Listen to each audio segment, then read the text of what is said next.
Hello guys, good evening. Pag ganito ang ginawa niyo sa inyong chicken feet, paniguradong taob pati kaldero. Kaya tara, samahan niyo kung paano gawin ang ating ulam for today.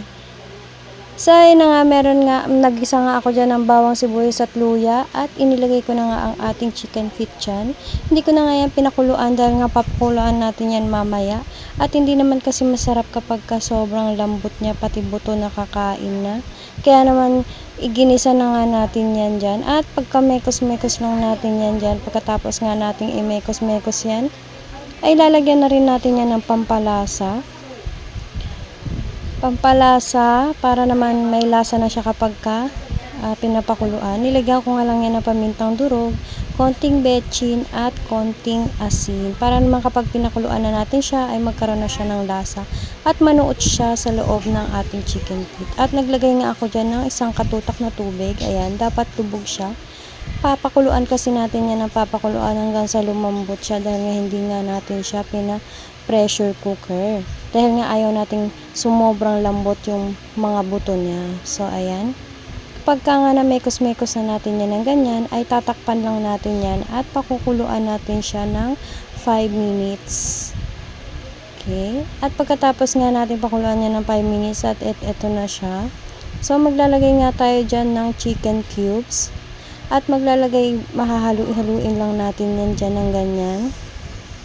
At maglalagay nga rin tayo dyan ng 3 sandok ng toyo para kumulay sa ating manok at para masarap siyang tignan mamaya. So, ayan. At pamekos-mekos lang natin yan at pakukuluan nga ulit natin siya ng 5 minutes. Oo, tatakpan natin yan at pakukuluan ulit natin ng 5 minutes.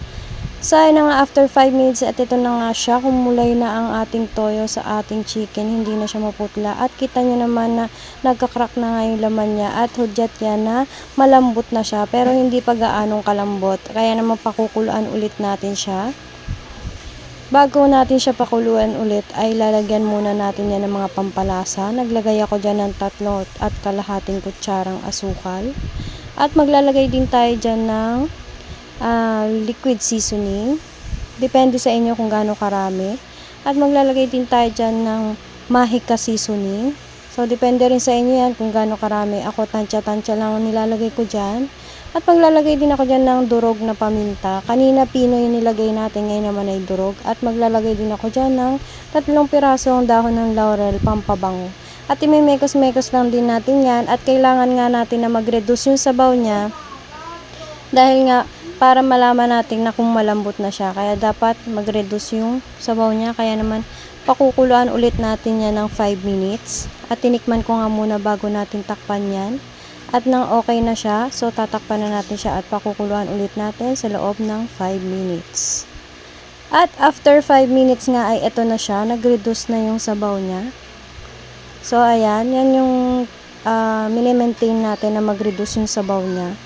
So, ayan, medyo konti na lang yung sabaw niya, kaya naman ilalagay na nga natin dyan ang pinaka-hate na hate ko, ang sili. So, yun na nga, hindi nga ako kumakain na maanghang, kaya naman hindi ko siya kinat dyan. At nilagay ko lang siya dyan para naman bumango-bango ang ating niluluto.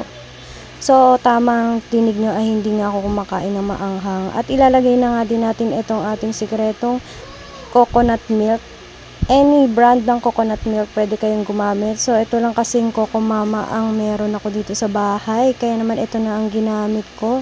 So, Coco Mama baka naman. For your information, hindi yan sponsor ha. Charis. So, ayun na nga, pakukula lang natin yan ng ganyan. At haluin lang din natin yan ng konti. At tatakpan ulit natin yan at pakukuluan ulit natin ng 5 minutes para naman mag-reduce yung sabaw niya. At malaman na nga natin na malambot na siya. So, ayun. See you in 5 minutes again. So, after 5 minutes nga, ay eto na siya. Ayan, nakita nyo naman, luto na siya. At tingnan nyo naman yung sabaw niya. Sobrang, na siya. Sobrang oily dahil dun sa gata natin. So, ayan. Ang sarap-sarap na yung amoy niyan. Grabe. So, hanggang dito na lang ang video na ito. Ay, hindi pa pala dito natatapos ang video na ito. At kung nakaabot ka sa video na ito, paki-comment naman kung taga saan ka at para malaman ko kung hanggang saan na nakaabot ang video na ito. At i-comment mo rin sa baba kung nakailang 5 minutes tayo ng pagpapakulo at kung tama ka sa iyong sagot, may premyo ka. So ayun na nga, natapos na ang ating luto serye for today. Kaya naman maraming salamat po sa panonood, at kung di ka pa nakapollow sa aking Facebook account, pumalo ka na. So ayun lang, maraming salamat po sa panonood. Tatapusin ko na po ang video na ito. Yun lang, salamat. Bye-bye!